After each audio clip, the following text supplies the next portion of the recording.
Hello and welcome to Follow Everton. I'm here with Mr. Mabbs. Mr. Mabbs, are you there? We're going to just restart this and try and get Mabbsy back.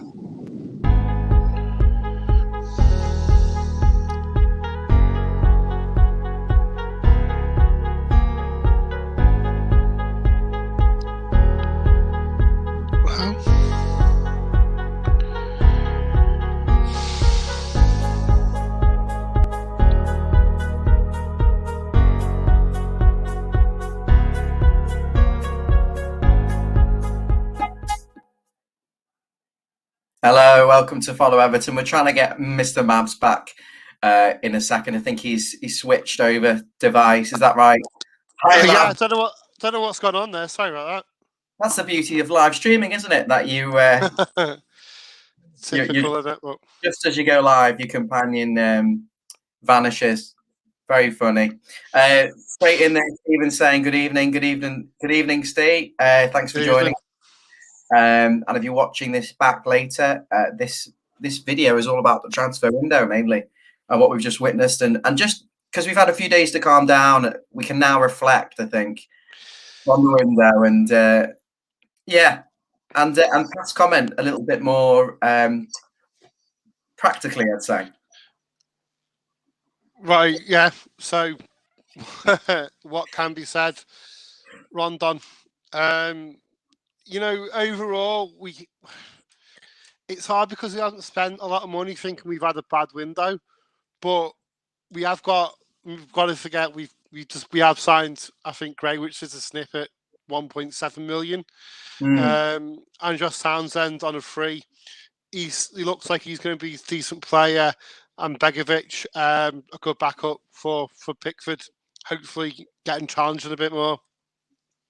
So overall, it's not the window I wanted. Don't get me wrong, but you wanted triple glazed, not single glazed. Yeah, absolutely. You know, I think there was rumours that we tried to get in Van der Beek. I think I've heard those rumours, and then that didn't. That was stopped by United. Then you've got Arsenal with that other guy. So I can't remember his name. It'll come to me in a minute. Maitland-Niles and stuff like that. So yeah, and then there's that one from Rangers as well. Patterson. Sorry, I'm just awful with names at the moment. Don't know why. All right, we'll go through them. But again, you know, it's a transfer window that could have been. Maybe it's missed opportunity. I don't know. Well, only time will tell, really, won't it? That's my synopsis. Can I ask you, Mabbsy?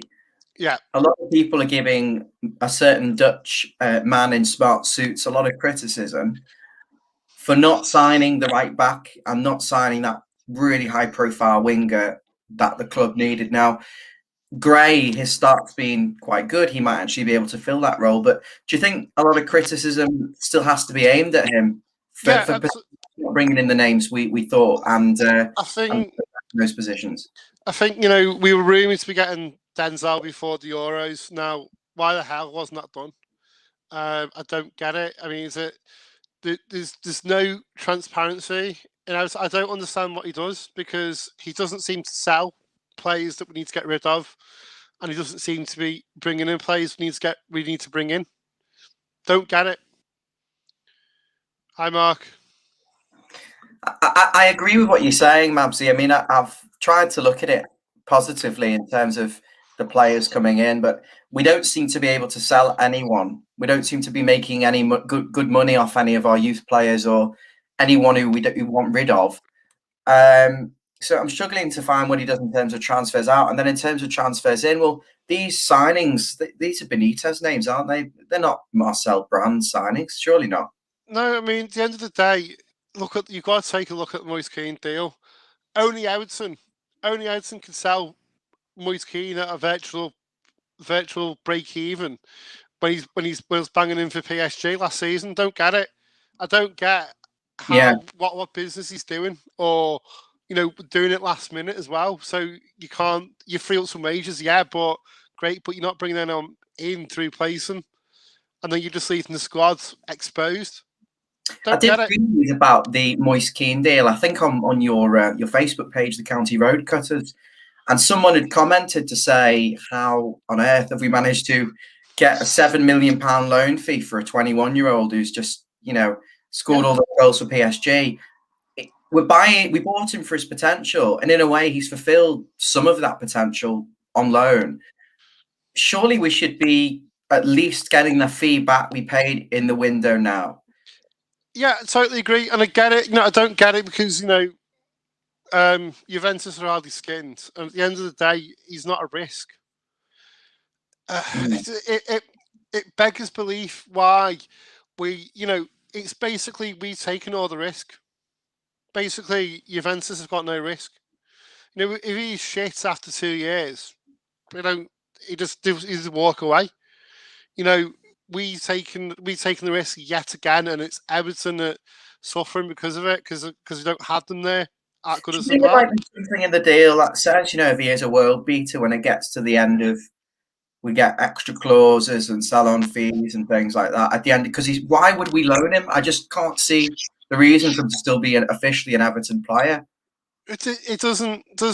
I was like thinking maybe when I first heard the deal, I thought it was a year loan and then the option to buy after the year, which was the guarantee to buy after the year. But when I heard it was two-year loan, I thought, what are we on?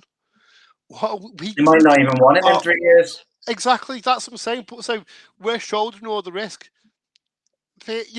Juventus have got no risk because if he's shit, then they're paying $7 million over 2 years. That's nothing. Or if he's boss, which you probably turn out will be, then they get a cheap player and then probably sell him on if they wanted to. So a conditional obligation. Do you think it might be a variable fee? So if he scores X amount of goals, they'll have to pay a certain amount for him. If he scores 25 goals in 2 seasons, say it's 40 million, or do you think it's a fixed obligation? I think it's a fixed obligation. I don't know. I mean, I'm only surmising. I'm not obviously the board, or we don't not proceed the contracts. But I think what's been made clear that from what Juventus are saying anyway, that seemed to me like it was a fixed obligation because it didn't say up to. So yeah. As I say, if it said up to, then you're probably thinking, "Oh, hang on a minute, we'll get so much when he scores." I don't know, 10 goals. I'm just pulling figures out of the area. But I think it's a fixed amount. Steve Chapman's answering your question. You asked why would we do that, and because we are fucking stupid, Steve. Yeah, I know, totally agree.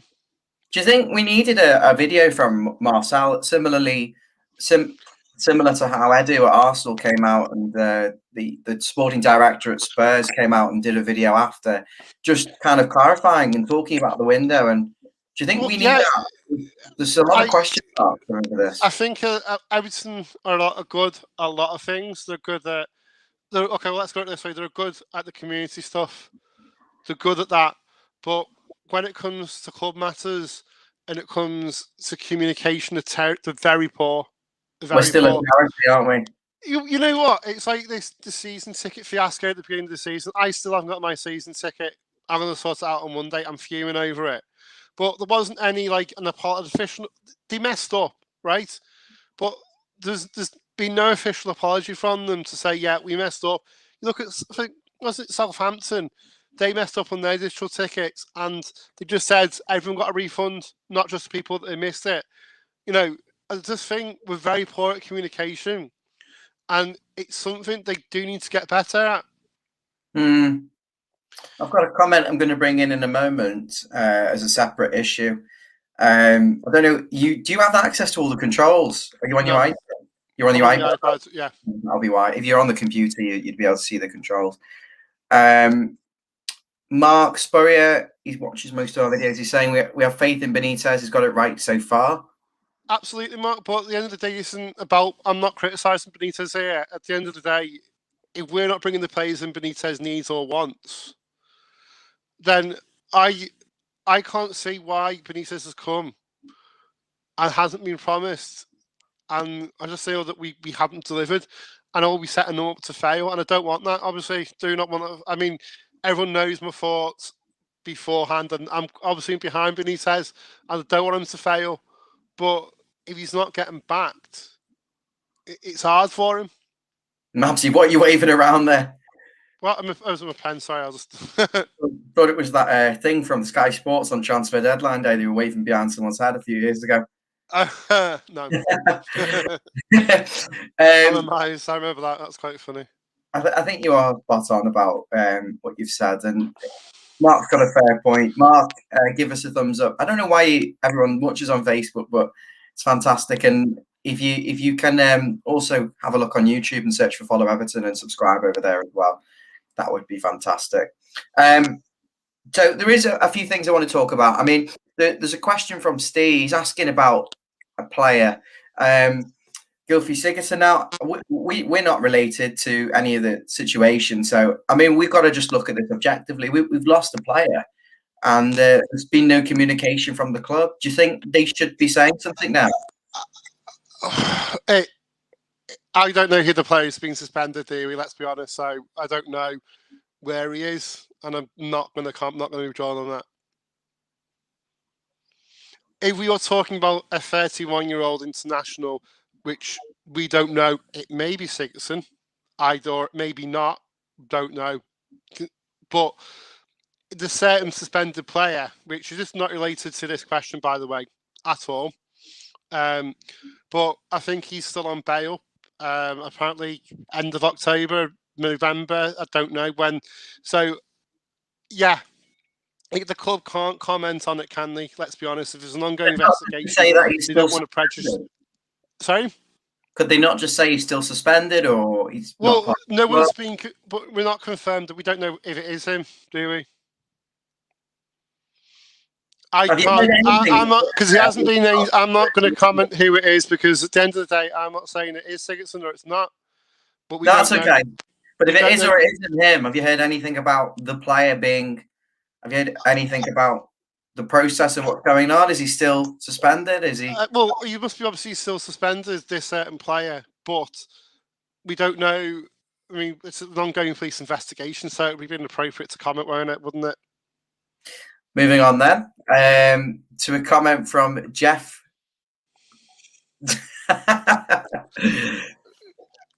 I don't know. Mabbsy doesn't want to get in trouble. He's got a good job. Jeff Brellersford here. Evening, gents. Evening, Jeff. So, Mabbsy, I've actually got a list of the transfers in and out. So, I mean, I'm going off the Everton official site here. And annoyingly, they've mixed in all the girls. I mean, I don't know if you saw the Everton women play yesterday, but it was drab. There was someone saying they were there in Goodison for 6 minutes and then left. They ended up losing 4-0 to Man City. Well, I'm still isolating, so that's a bit of a bloody nightmare in itself. How many more days have you got? Till Wednesday. Can't wait. Then you're released on bail. Yeah, thank God. So obviously we started off the window. Matthew Pennington, Callum Connolly, Dennis Adinolin, Josh Bowler, Robin Olsen, Bezic, Woolcott, Josh King, Yannick Balassi, all left the club. The contracts expired. Yeah. That's a lot of wages saved immediately. I'd estimate, the King, Woolcott and Balassi, £200,000 and possibly up to £30,000-40,000 combined for all the others like you. Well, Olsen must have been on at least 40? Surely? So they've saved a lot of money there, haven't they? 10 million in wages, easy. Mm-hmm. But then go on. I mean, so how did you feel? Do you think it was the right decision to release all of them? Yeah. Obviously, Balassi was a no-brainer. Olsen didn't want to stay. I think he's now joined Sheffield Wednesday or United, I think it was. Yeah. Yeah, I mean, I think the release list is fair enough. It's getting rid of some of the dead wood. Not more to be said, is there? Balassi was left last year, let's be honest, and because he was on loan. Good luck to them. Your feelings towards them three, obviously, then, that they underwhelmed in a way? Do you think, obviously, Yannick Balassi spent most of it on loan, had a big injury, King didn't get a look in, the kids kind of spending their life on loan? Yannick, I mean, at the end of the day, he wasn't the same player after he came back from that injury, and, it's just a shame, isn't it? King didn't even get a chance under Ancelotti, and I think that's wrong. I think we sold him a lie because he was about to join Fulham, and then we promised him he'd get a sniff in, and that's wrong, And then we promised that was wrong, and I wish the lad every success what he does because didn't deserve that from us. But that showed what Carlo was like. He was ruthless and didn't care about people, and that's wrong. People might disagree with my opinion, but he didn't. I don't think he got a fair chance. Didn't get a fair crack of the whip, and I think we dropped the ball on that one. So hopefully he doesn't have any animosity to us because I do wish him every success. Moving on then, there was a few recruitment for the ladies team here, and then obviously the men's recruitment, the first signing, it came a little bit out of the blue. It was kind of like a bit of a joke thing on Twitter at first, and then it spread fairly quickly that Andros Townsend was joining, and I think we were all shocked, weren't we, at the time? It was. Yeah, I actually think I remember listening to BBC 5 Live, or was it TalkSport, when he was actually being interviewed in the early morning one Sunday, and I think you listened to it, didn't you? And he said he was joining the Northwest. He was in talks with a Northwest club. I didn't think for a second it was going to be Everton. No, so I remember leaving London and listening to that. And I thought, you know what though? He's not had a bad start. He's netted the goal for us, so fair play to him. I know he wears a blue now, so you can't, welcome, and I hope he succeeds. And it was a free transfer as well, and exactly to be on modest wages. Well, hopefully, he was a free agent. TalkSport, Jeff. Sorry, that's cheers for that. Yeah, cheap as chips. Let's hope so. Let's hope he does a job. Hope it's minimal risk. Yeah, and he got off to a good start, didn't he? He's been awesome, yeah. The goal against Huddersfield as well, the winner. Yeah, so exactly. So you can't fault him at all. I've got no criticism of him, and I hope he just knuckles down now, and he can do a job for us. So moving on, straight away. I mean, it was like a cluster of signings. Azmir Begovic came in from Bournemouth. He had his contract terminated, and we picked him up on a free transfer. Again, another free transfer. I mean, I assumed we were saving money for bigger and better things, really, but it didn't materialise. And it turns out that these were the main signings this summer. He's a solid, reliable goalkeeper, isn't he? He's a good goalkeeper. At the end of the day, he can. I know Pickford's England's number one and stuff like that, but he's gonna challenge Pickford a bit more, test him, and push him on, and that's going to be a good thing. Competition for Pickford is key, because I think Pickford is a good goalkeeper, but his head goes down and he thinks, and he's not being pushed. So I think only good things about having Begovic there to push him, and also potentially, hopefully, that Begovic has got that experience that he can teach Pickford a thing or two as well. You never know. Great beard as well. Cheers. In case you saw the description this morning, it was meant to be Steve Ellie from the former Fans Forum member, but unfortunately he's got a bit of, I think he said he had food poisoning and he's in bed. So we wish him well. And Mabbsy's jumped in as a more than adequate replacement, haven't you? Of short notice. But we're hoping to get Steve on soon, hopefully, again, when he's feeling a little bit better. If you're watching, Steve, wish you well and hope to speak and see you soon. So straight after the Begovic one, as I say, it came in threes, and it was Damari Gray from Bayer Leverkusen. We're all after Leon Bailey, and then when this name comes up, it was a bit like, really? Leicester got rid of him because he was hit and miss, and we paid a modest fee, 1.7 million. The deal was done really quick. How did you feel at the time? And again, was underwhelmed, and I'm going to be honest. I'm not going to say I think it's going to hit the ground running like he's done. Thought, okay, it's a signing, but there are going to be other things, better things to come.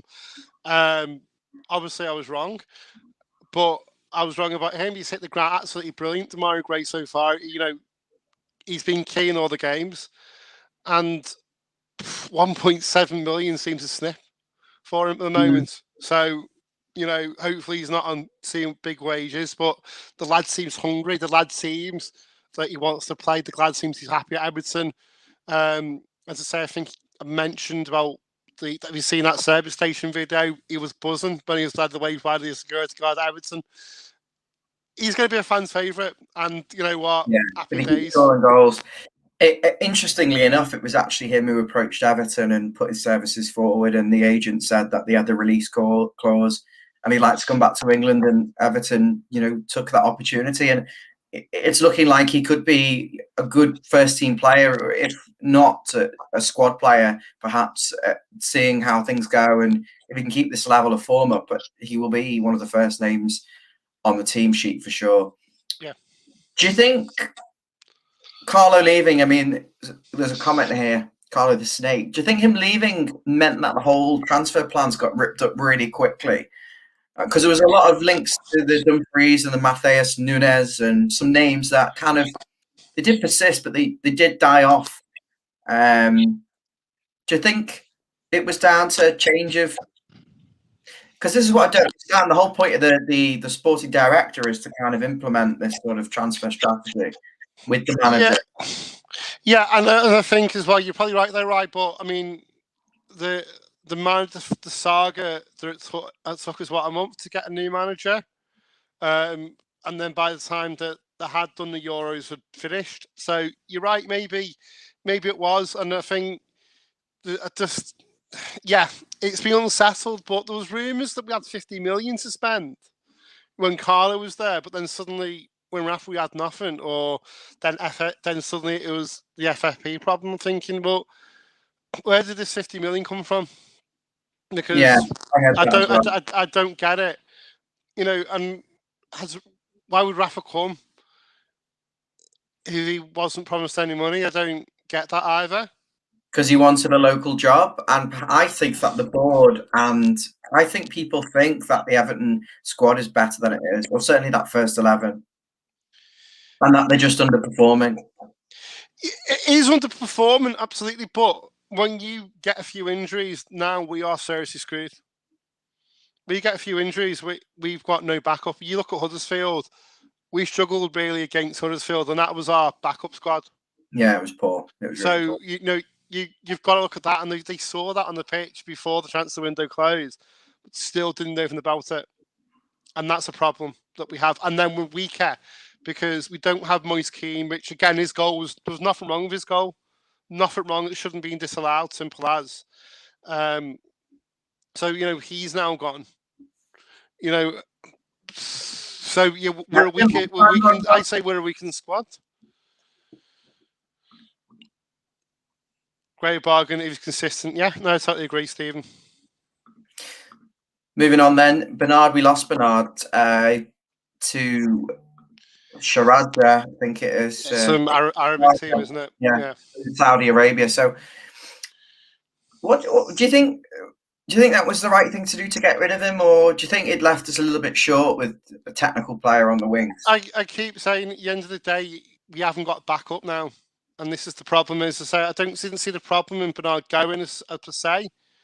If we got a backup, but we didn't. We sold him before we didn't back get him. I don't understand where this FFP's come from, because we should save quite a bit in wages. Yeah, I don't get it why we haven't been able to sign anyone. I don't understand. Is it who's lost? Who's lying, or there's got to be someone lying there, because at the end of the day, Moise Keane must be on 60 odd at least. Yeah. So let's not beat around the bush. Where's this FFP excuse coming from? I don't get it. Do you think there's something a little bit more going on? I think there was an element of that, and also an element of trying to not overpay for players, and I think just they were opting to go to different clubs. We were competing with Italian. But we had Dumfries and we didn't get it over the line. I don't understand that the whole Dumfries situation. At the end of the day, Man City broke FFP and they got a fine for their first offence. So we even did that. I mean, we could afford the fine. It wasn't. I don't think it was any great fine as well. We should have got the Dumfries deal done. They tried to leave the league and they only got a paltry fine. What? 6 clubs tried to leave the league and they only got a minute. Did they actually get a fine? No, they didn't get a fine. Right, that's they nothing happened to them. They got a warning. They got a stern warning from the Premier League telling them not to do it again. Basically, that's all they got. They tried to destroy the league, and they got nothing. They got a stern word. Ridiculous. Let us know in the comments what you think about what we're saying. Do you agree with what Mabbsy is saying regarding the players incoming? Are you happy with the signings, or are you disappointed and feel Marcel Brown and Rafa should have done more? Let us know what you think. So obviously Bernard, he departed, saved over £100,000 a week in wages, and we received a small fee. I think it was just under £1 million for him. And then there was a few more outgoings, so I'm just going to run the names by you, Mabs. Benny Boningami, he went to Hearts on a permanent deal. I wish we would have kept him. You know, the youth he was a decent little player for us. I'm wishing good luck at Hearts. And then there was the fantastic loan deal for Lewis Gibson, who went to Sheffield Wednesday. He's still got a future, you'd hope, at the club. He was signed for £1 million from Newcastle a few years ago. You know, he wasn't just coming from the ranks. He was plucked. So you'd hope there was more to come from him. And the other one who left at that time was Nathan Broadhead, who just signed a new contract, a new 2-year deal in the summer. So it doesn't make any sense to me. Do you think it was a Carlo move and then Rafa didn't fancy him and said... I'm just probably thinking he's go out and get experience. Probably didn't feature in Rafa's plans at yet, so just want to go out and get some experience and get some game time. 24, you know. I think he's 24. Well, obviously he's not. I don't know. Then it's a funny one, isn't it? So who knows? But there must be a reason. But there must be method in the madness. I think we've loaned him thinking we're getting a winger in. I think that's why Gordon didn't go out. And we'll talk about things that didn't happen before we finish. We've got a comment here, an Everton fan talks about, hi mate, if you haven't subscribed, please click that subscribe and like button. That would mean a lot.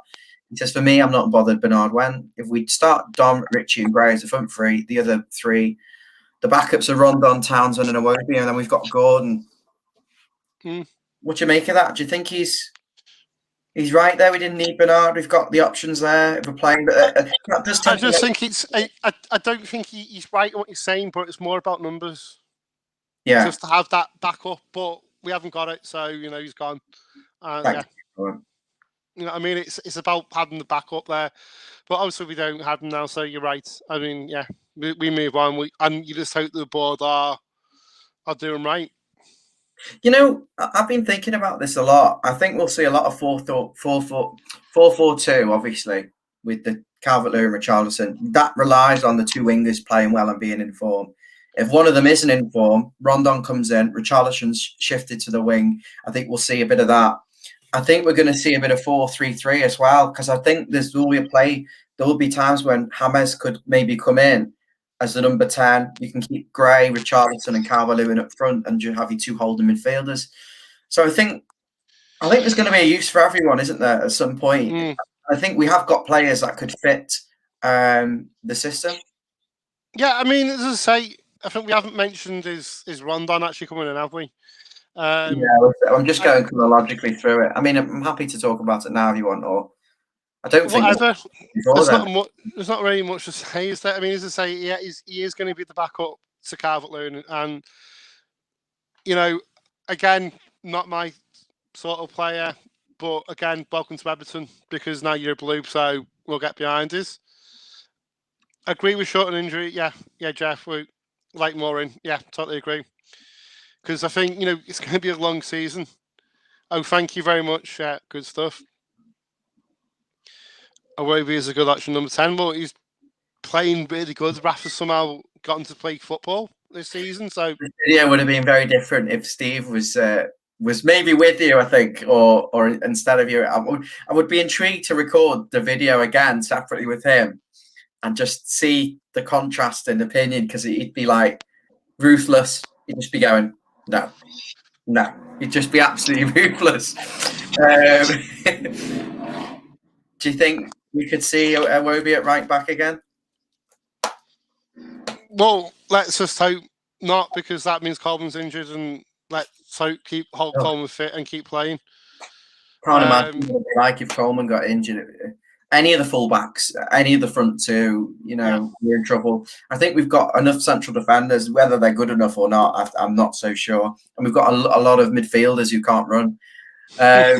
So I think there's work to do. I think next season is going to be a whole different ballgame, because there's going to be a lot of players leaving, a lot of contracts expiring. And I think if we could sneak into Europe maybe somehow by some miracle, then I think it's a different ballgame in terms of recruitment. I mean, it's always January, but I mean, as of January is not the time, but we may need it to hopefully just get free till January and get some fresh faces in then. Hopefully. We then brought in Andy Lonergan on a free transfer. I mean, he's played for everyone, including the Red Shite. So, but Tyra, the goalkeeper, got a long-term injury. So we needed to go in and get someone, and Rafa brought him in really quick. And hopefully we'll never see him in an Everton shirt. I don't know about him, so yeah. Well, put it this way. I'm going to tell you now. I think what I was reading on him was that he's played for he's 37. He's nearly 38. I mean, he's nearly 38. He's from Preston. And in the past few years, so I'm going to go through this: Middlesbrough, 18-19, no appearances in the league. Went to Rochdale loan. He did play 7 games, in fairness. Then he played for Liverpool, didn't play. Stoke didn't play. West Brom didn't play. Everton didn't play. In fact, he only really played for Preston North End. 11 years at Preston North End, 207 league appearances, and then the rest, he had a few loans. A few spells. Leeds, he's the epitome of a journeyman. Leeds, Bolton, Fulham, Wolves, in and out, and then that was it from 2017. Last sort of, since he's been in his mid-30s, he's not really featured. So, yeah, hopefully we need him, and he's just there to provide some support. You'd hope. I mean, I Google him, and there's pictures of him in Liverpool training gear, and yeah, not for me. Not for me. Not for me. I don't know why we've brought Copite goalies in. So there's not much left. There's João Virginia went out on loan. What do you make of that then? Because wouldn't it be? There's an argument to say he's better than Lonergan or even Begovic, perhaps. But it's frustrating. He probably wants to play. He's not just going to sit and be third or second choice, is he? At 21, he's younger, isn't he? I think he's also got an option.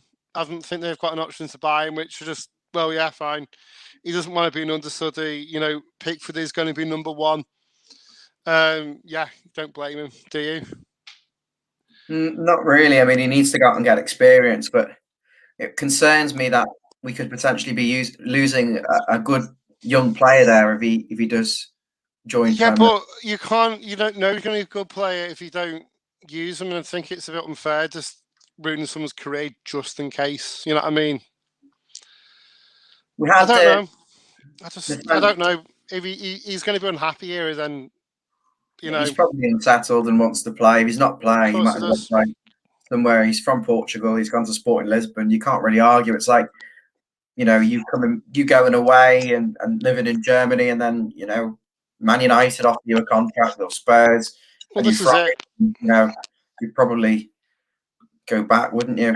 Of course, you can't blame him. He wants to play, and if he's not getting back to, then play? I don't know, but I don't know what Sporting Lisbon's seems like or what. But as I say, you're not going to be getting ahead of Pickford. So if he wants to play, then fair enough. So Nathaniel Markello, he left for PSV Eindhoven on a permanent deal from kind of like a youth player who didn't really make it. And then obviously we talked about Moise Kean at the start, not too convinced on the deal, how it really benefits us in the short term, because it is a loan fee, and we needed the money there and then. But one player we did get rid of on loan, and you could say this is controversial. Niels Nkunku, who's every time I've seen him play, he looks like he's got the pace, the strength, the dribbling, the crossing, and I'm infuriated that that's been allowed to happen.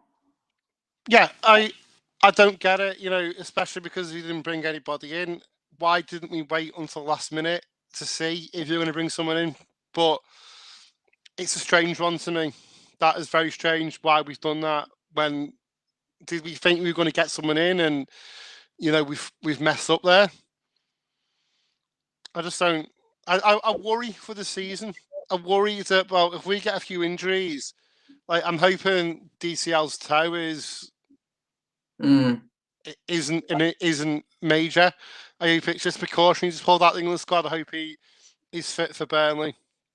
And hope it's nothing too serious. I think it's a sprain, but the same. But you get Sky were reporting. I think it was Sky were reporting that it was a broken toe.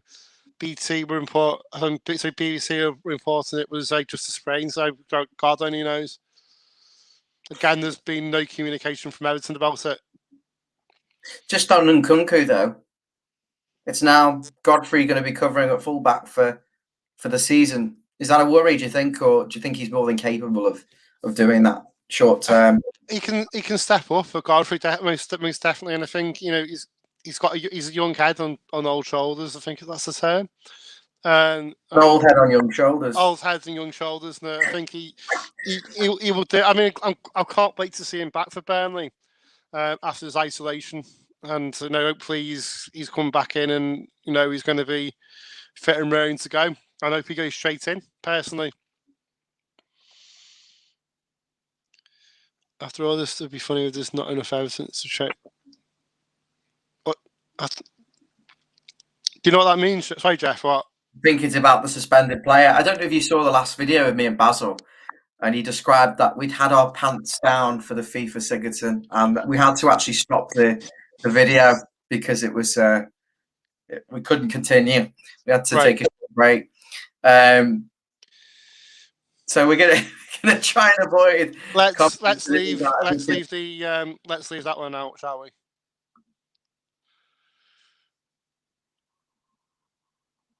No virus damage, I heard. For Calvert. Oh right, okay, right. I mean, Will saying that with a thigh strain. I mean, I heard that as well, Will. I think you're right there. I heard the thigh strain. Yeah, but I don't know.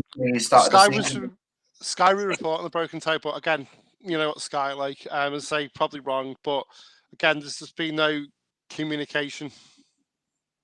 He's had a broken toe all summer, apparently, well, since the start of pre-season. So interesting. I think it could be both, really. Mark's asking if we mentioned the young git that joined Saints. I mean, ironically, now Nkunku's gone on loan, he might have had a little slot. A friend of mine, Dave from the County Road Bobblers, was saying that he was promised a route to the first team, and he just didn't believe in it. And the pathway was there. Perhaps it was that Nkunku was going on loan and he was going to compete for the backup spot this season. I see Nkunku as more of a winger. I think he could definitely be a left winger. But the small one, a little bit infuriating now that we have been left short. Yeah, but he didn't even bother coming back for pre-season, did he? Very small. So I don't think he was committed after. I think he was the only one. I may be wrong, but he was at least one of the few who wished Carlo good luck. So I don't think he's been happy for a while. Yeah, he didn't come. Yeah, he didn't come back, did he? So after pre-season, so at the end of the day, no, don't let the door hit you on the way out. As far as I'm concerned about Terry Small. Maybe there was something to do with Ancelotti leaving that swayed him there, because Ancelotti really rated him. The only other name I can think of, obviously, is Rondon, and we've discussed that. So just before we wrap up, the first 4 games of the season have been good. And obviously the transfer window, there's been a lot of people getting wound up, and obviously about the deadline day. Are there any names you can think of that we missed out of that we really should have just either paid the money or players that we should have got rid of? You know, you think about James as well there. Well, to be fair, players that we think we've missed opportunity, but I think he didn't want to go in the end because he's just too happy ripping us off and winding us up by posting cryptic fucking holiday destinations on Twitter. Is James. I think he's winding everybody up. I think He knows what he's doing. Well, he's an Ibiza then, fair. He's an Ibiza, isn't he? Well, let's hope he is an Ibiza and not on the red list. He probably won't be. He'll probably be an Ibiza. But yeah, at the end of the day, James should have gone.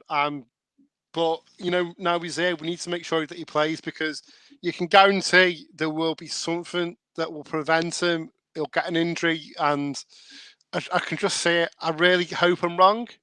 You know, he's here now. He's staying. You need to use him. I don't see how he fits in a 4-4-2 though, without the right back, without a right back, proper right back behind him. Because in the 4-4-2, you don't even have that third midfielder covering across. Well, let's just see how it works. I mean, if he comes on as an impact player, so be it. But as I say, I think that was the final insult. You know, I think when he just decided he wanted to stay last minute, I thought, oh yeah, here we go. You're just realising the wages you're on too good at Everton.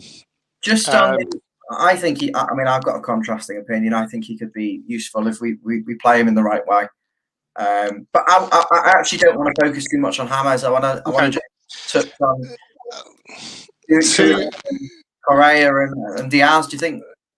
I was just going to say, I think the two that I really wanted is Dumfries and Diaz. They're the two that we should have got him, and we haven't. And now I think we'll regret it. I think we've done a lot of scouting for other clubs this season. We've been mentioned a lot, and then I don't know whether we've been bargained off or, you know, but by the agent saying, well, Leadson are interested and creating this heights got others interested. I don't know. But that's I think actually, Mabbsy, I think that's a really good assessment.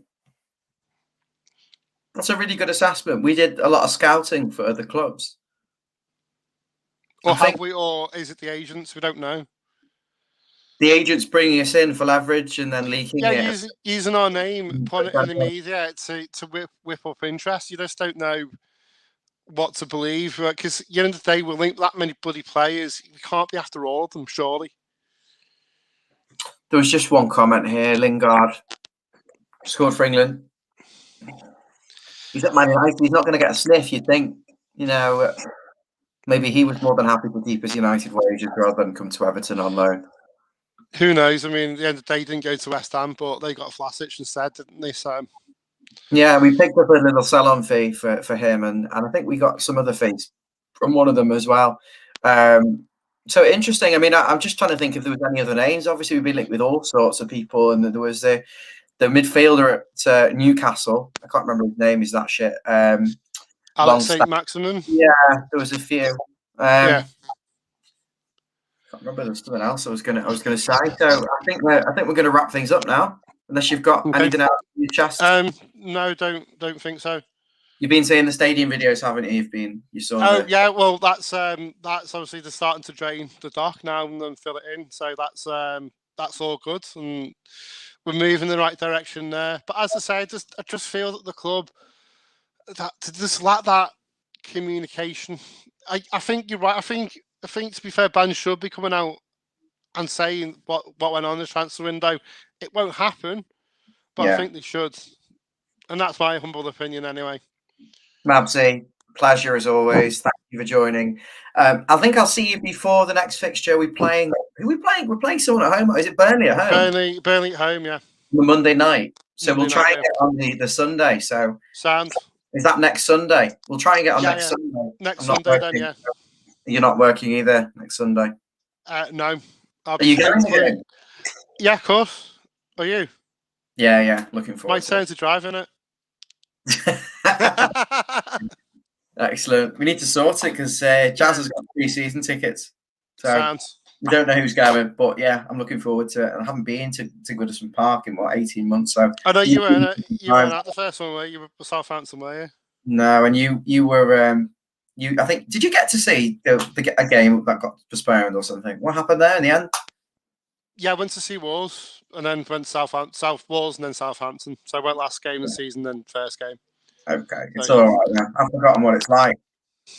You'll enjoy it, it's boss. But remember, it's going to be Goodison under the lights. I can't wait. Goodison under the lights. I think I've not experienced that in God knows how. I think no one has in probably a lot more than 18 months. So it's going to be great for everyone. Just a night game. I love night games, me, the best.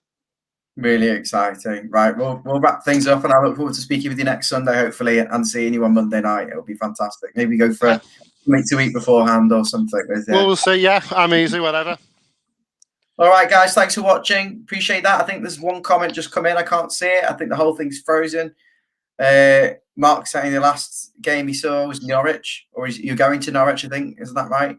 So that'll be something for you to look forward to. Guys, thanks for watching. I'll see you on the next video.